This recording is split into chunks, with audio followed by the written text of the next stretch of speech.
Hello, hello. Welcome back to Spellbound.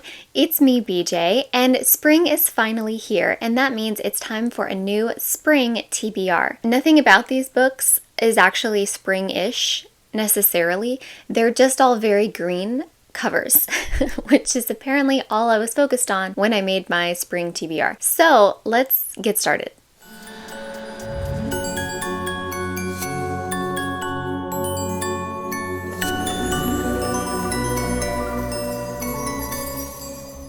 The Circus of Stolen Dreams by Lorelei Saverin. So I actually just started this one, and it is a very creative, very immersive, and very dreamlike, which will make sense in a second. So this story follows 12-year-old Andrea, and she, along with her parents, are still grieving the disappearance of her younger brother from about 3 years ago. And her mom finally tells Andrea that it's been 3 years. Fable.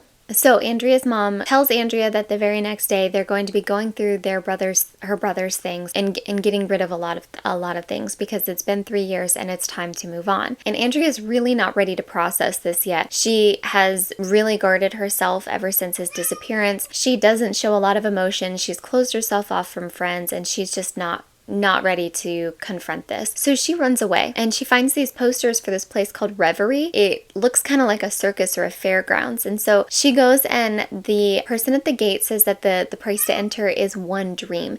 And this can be one dream that a child aspires to, a dream that they've always had. It can be a memory that they wish to forget. It can be a nightmare that they keep reliving over and over, and they can choose to forget it. So Andrea chooses to pay the price of one memory, and it's the memory of the night that her younger brother disappeared. Now, Reverie is like this very magical place that feels kind of like a circus with dream tents everywhere. And this is all created by the Sandman, who is the person who collects the children's dreams in the first place. He can make a dream tent out of any kind of dream. There's flying dreams, there's exciting dreams, there's pirate dreams, adventure dreams, cozy dreams, and then there's even nightmare tents in which you can kind of explore and play with nightmares safely and know that you can always escape. There's rides and cotton candy and all kinds of things, and there's children everywhere, and children from all different time periods everywhere just playing in these dreams. So Andrea has a really great time, and she makes some friends here in Reverie. But pretty soon she starts to discover that Reverie may not be all that it seems to be,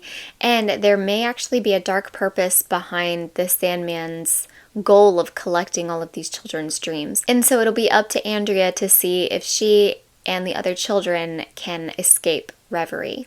Like a lot of middle grade, it actually has a really, really deep emotional undercurrent to it, which I think is just anything about middle grade in general, that they can really hit hard emotionally. I'm enjoying this one so far. I'll have some more thoughts on it for my wrap-up review, because right now I'm still reading it, I'm still processing it. I don't know if it's going to be a favorite, to be honest. I'm on the fence. The Library of Shadows by Rachel Moore. So this is a YA dark academia paranormal rom-com debut by Rachel Moore. That is a mouthful. So I've mentioned it a couple times. I'm really not a huge fan of dark academia, but I want to keep trying because I feel like maybe I just haven't found the one that I like yet, because I love school. So I don't really know why it hasn't really jived with me yet. It's like I really love the aesthetic, but I don't love the themes all the time because they're usually like very into lies, betrayal, and toxicity. And typically I don't love those all the time unless it's a thriller. So if it's like a fantasy, I don't know. But I also believe that because I am so committed to the aesthetic that I just maybe haven't found the right one yet. And we'll see if this one is. I'm getting the vibes that this is like dark academia light, like LITE, because it is YA. And so I don't know how far into each of these common themes or tropes that it's going to go. But yeah, we'll see. So this story follows Estee, who attends Radcliffe Prep, I think it's called. It's one of the most haunted schools in the country. And it's known for the very strange and weirdly not uncommon disappearances that have happened at the school throughout its history. And Estee, she's there on scholarship, which is pretty common in dark academia. She wants to kind of follow in her father's footsteps. Her father attended Radcliffe Prep, and he also investigated the disappearances while he was there at the school.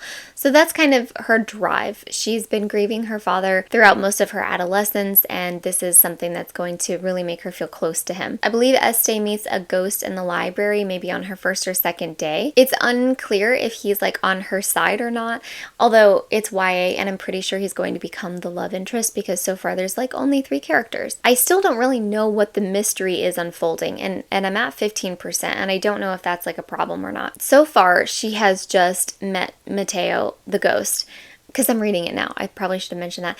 Anyway, so she's just met Mateo the ghost and discovered that he's a ghost, and it's giving a little bit Twilight, like, oh my god, he's a vampire. Yeah, we'll see. I have hopes. We're not sure where those hopes are. Organizing for Autonomy by Counterpower. So this one has been on my activism TBR pile for a while, and what with the current coup taking place in our federal government, I figured what better time to pick it up than right now. So far, so good. I've also already started reading this one. Essentially, this book is the culmination and the synthesis of a total breadth of anti-capitalist, decolonized, and anti-heteropatriarchal perspectives into one place to look at it from all of these intersectional lenses, and from a place really of power to the proletariat, into baseline revolutionary thinking and beginning to answer how we can collectively achieve real liberty for all marginalized groups together. So far, it's good. It is a slower read, not because it's dense, but because it's a bit new, and I'm kind of behind on my Marxist theory, right? And so I have a lot of catching up to do in terms of basic socialist and communist literature. But this book, I think, does a really, really good job of explaining it slowly and explaining how you go too far in any one direction and you're going to start hitting walls and leaving groups out. And so the best course of action is to take in wisdom from all of these other places and look at the ways uniquely that different groups are left out of the conversation, and how we can work together and unionize, but obviously band together to take back our power. So yeah, so far so good. I'm taking lots of notes in the margins, and I'll report back for my wrap up. Next is Freewater by Amina Luqman-Dawson. This is a Newbery and Coretta Scott King award-winning middle grade novel about Homer. I believe he's 12, and he is fleeing the plantation where he and his mother have been enslaved, and I think he has to leave his mother behind. And he finds a haven, a community of people deep in the swamp who were formerly enslaved and have built a small community here. And he really starts to build a life for himself. But one day he discovers and learns of a threat to his new home. So he hatches a plan on how to save his new community and go back and save his mom. I believe this book is based on the real maroon communities of the Deep South during chattel slavery. And that just must have been such an incredibly liberating and equally terrifying way to live, right in the center of so much danger, and building a home for yourself. And I'm fascinated. I didn't know if I had a nickel, honestly, for all the shit I didn't know. But yeah, I didn't know those existed. And so I'm looking forward to learning more about them, not necessarily through this book because I understand this is a fictionalized account, but I always before learning about periods in history, I like starting with fiction to give me that entry point, because learning history, remembering history has always been difficult for me, and the retention of it has always been really difficult. And so one strategy that my brother taught me when I was younger, and he was in high school, is to start with a fiction novel from that time period, because I retain fiction so much more than sort of the dates and figures and nuances of history. And so I can understand the context of how things unfolded historically so much more if I start with a fiction novel about that topic. Yeah, I want to know more. And this book has all the accolades, so I am looking forward to it. I know that it's going to be a difficult read, but it's important. Witches Steeped in Gold by Shannon Smart. So Irea is a prisoner who has been dreaming and planning her vengeance for years. And Jasmine is the queen's daughter who has no intention of simply stepping aside and dying just to strengthen her mother's power. And at some point, these two women have to team up to vanquish a common threat. And based on literally only the information provided, I am assuming that that threat is the queen. So already you have this trifecta of three very powerful women who are all at odds, and I'm already ready for the drama of this. But when it comes to power and vengeance, nothing is really ever certain except for each woman's own ruthlessness. So I don't know if you can tell, I'm so pumped for this. I read that this is a Jamaican-inspired fantasy, so awesome. But also it has my very favorite kind of plot, which is a revenge plot. So, like, sign me up. I cannot wait to start this book. Half a Soul by Olivia Atwater. So I have heard so many good things about this book. And I've heard so many good things about this book from people who I really would not have expected them to have picked this book up. People who don't read cozy, people who don't read romance, people who, like, just readers who just are not into cozy, whimsical vibes. And they're all, like, kind of raving about this book. And so I finally was like, okay, I'll pick it up. I need a little bit of whimsy, a little bit of lightheartedness. What I have heard about this book is that it is categorized as whimsical, historical fantasy romance. And I don't know if I have seen anything fit that specific group of subcategories before. Cursed by a fairy, Theodora has no sense of fear or embarrassment or even true happiness. So far that hasn't really bothered her, it sounds like, but there is a very strange wizard who has a weird reputation in the kingdom for reasons that we are not privy to at this time, and he agrees to help Theodora find her missing half. That is what is mostly on either the Dust Jacket or like Goodreads or whatever. And to be honest, that as a premise has not sold me. Like I said, if I read that, I would not pick it up, frankly. And I definitely wouldn't have picked it up based on the vibes of cozy, whimsical, historical fantasy romance. That as a combo, not really my thing usually. So that has lowered my expectations. However, this book has been spoken of so highly by everyone and by readers of all different kinds that at this point my curiosity has just gotten the best of me. And if this is the millionth time I am disappointed in my book community, then I deserve it. However, I don't know, I have hope that this will surprise me, and we will see. We will see together when I do my wrap up. Everyone Knows Your Mother is a Witch by Rivka Gelchen. This one takes place in 1618 in Germany during the 30 Years' War, in which everyone is getting really suspicious of each other and accusing each other left and right of witchcraft due to the Holy Roman Empire. So this is about Catherine, who is an illiterate widow, and she serves her community by providing small, like, herbal remedies to local small ailments and the like. And she's also successfully raised two children who are successful. She has raised two children who are successful, one of whom is a noted mathematician, which is suspicious that he's so intelligent because she's illiterate, right? Naturally, she is accused of witchcraft by a disgruntled neighbor who gets an illness and blames it on one of the tinctures that Catherine made for her. And honestly, so far, I'm obviously on Catherine's side because I don't trust any woman who has not at some point in her life been accused of witchcraft. That's just a personal motto of mine. Another one is I don't trust people who don't have at least a small degree of enemies. If you stand for anything ever, then you're going to have someone who opposes you. That's just natural. And if you stand for something strongly enough, that person is also going to stand against you strongly enough and they become an enemy. And so I don't trust people who don't have at least a small number of enemies because it means that they don't stand up for anything loudly enough. And that's just a personal motto of mine. So anyway, to defend herself from torture and possible execution, she has to kind of plead her case within the community and go on trial, and she enlists the help of her son, the mathematician, who I think has to come down from whatever local city he's working in and defend her. So it sounds timely, obviously, but I am hoping that even though this is more than likely literary fiction that is very poignant and I'm sure going to hit hard because it is gestures of the state of things, I am hoping that it is as at least lighthearted as the title implies, because that would really be great. I'm hoping it's funny. I don't think that humor takes away from the tone. I don't think that adding humor into a very serious book removes the seriousness at all. I think it can complement it very well when done right. I'm hoping that that's the case for this. Pretty Girls by Karen Slaughter. This is a super popular thriller that has been on my list for a really long time. Claire and Lydia are sisters, but they haven't spoken in about 20 years. And that's because about 20 years ago, their younger sister vanished without a trace. And now they're living completely separate and wildly different lives. So one of them is a trophy wife to a millionaire, and the other is just struggling to get by. Maybe at one point was an addict or a recovering addict, not sure. And so anyway, suddenly the millionaire husband dies. Maybe is murdered. unclear.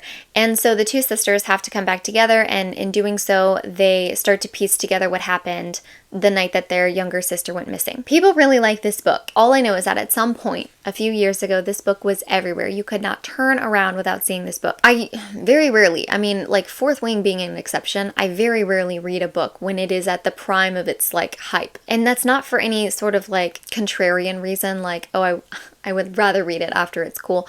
That's not the case. I'm really that slow on the uptake, and my TBR is truly enormous. And so I really am working my way backwards as much as I can. My point is, because I didn't read this and really jump on the train when everyone was reading it, I don't know what the reception was to it. I am really clueless as to that. I think because it was everywhere, I think people liked it, but I don't know. Either way, though, I'm looking forward to it, and it's been on my list, and it's green. It's part of the stack. So, After the Forest by Kel Woods. So this is a YA fantasy debut, I think, and it's a Hansel and Gretel retelling, except in this story, it's Hans and Greta, and it takes place, 20 years after the witch story has happened to them. And so now they're adults, their parents are dead and long gone.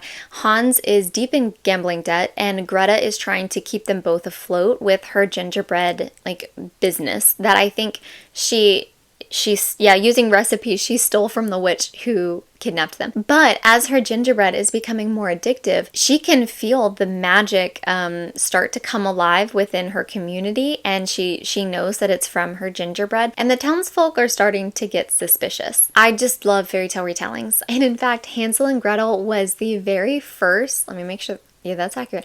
This is the first play that I ever saw when we came back to America. Yeah, that was my first one. It was on a field trip in the 3rd grade, and we had to go back and write an assignment of like our favorite part of the play, and we had to draw a picture. And I drew a picture. Apparently, what stuck with me out of this entire play was I really loved that you could see the fingers and sneakers of the performers who are holding the set pieces, because it was like a children's play that this local theater was putting on, and so I just liked that a lot. I don't know why. Yeah, why that stuck with me, we'll never know. One of life's greatest mysteries, but I loved it so much. That was my favorite part. It wasn't the set pieces, it was the fact that I liked their hands on the side and their little sneakers, and that's what I drew in my picture.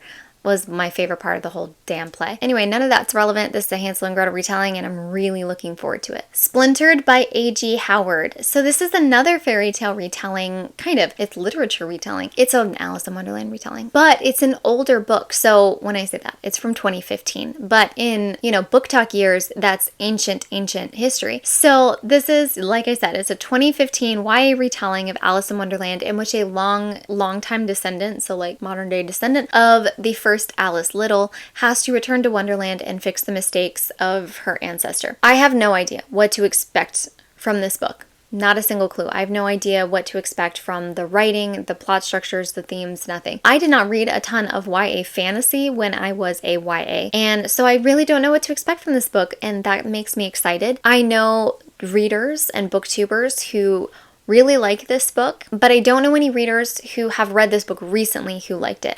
All of the readers I know who really liked it because they read it when they were a YA 10 years ago. But those who tried reading it again as adults didn't really care for it, either because they have already aged out of YA or because they just felt that the writing was perhaps too slow, which might make sense considering how fast-paced YA fantasy books are currently. Either way, I'm just kind of excited to dive into it and see how I feel about it. I don't have an obsession with Alice in Wonderland the way that I have an obsession and an authority, a perceived authority over Peter Pan retellings. Those are like, it's a core part of my personality. But Alice in Wonderland, I'm just sort of like, I'm just along for the ride, I think Alice in Wonderland belongs to everybody, and everybody can relate to different aspects of it. So I'm just kind of excited to see what this story has in store. Yeah, we'll see. Beneath the Sugar Sky by Seanan McGuire. So this is the 3rd installment of the Wayward Children series, which follows children who have at some point in their lives stumbled into the very real, fantastical world worlds of fairy tales and folklore, and then have fallen out of those worlds and back into our world. So naturally, they don't want to be here.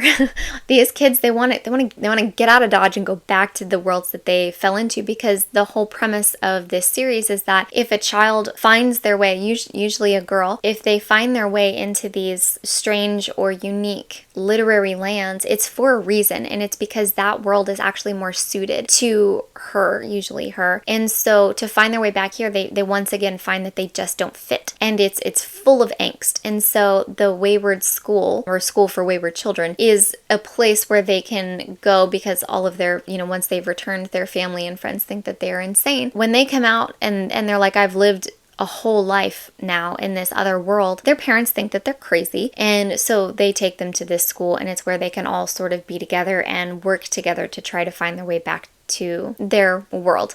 So these books, though, are dark and intense, and they have this really beautiful balance between melancholy whimsy, which is really hard to pull off. And I think it's pulled off because these books, the entire series, is made up of novellas, so you're never really wallowing in this tone. You're just experiencing it, and you're like, wow, this is so unique, it's so weird, and it's so dark but beautiful, and that's what makes it perfect. And it's like the smallest bite of really intense dark chocolate. Like the more intense it is, the more rich, but also like the less of it you need and the less of it you want. And so that's what these books feel like, and it's really fantastic, and I really love them. So I'm looking forward to just this next installment. So like I said, there's not really a theme to these books. They're not particularly springy or gardeny or flowery or anything like that. They're not romantic. There's like one romance, but they all make sense to me because they're all green. And the first couple of weeks of March always feel like especially green in my head,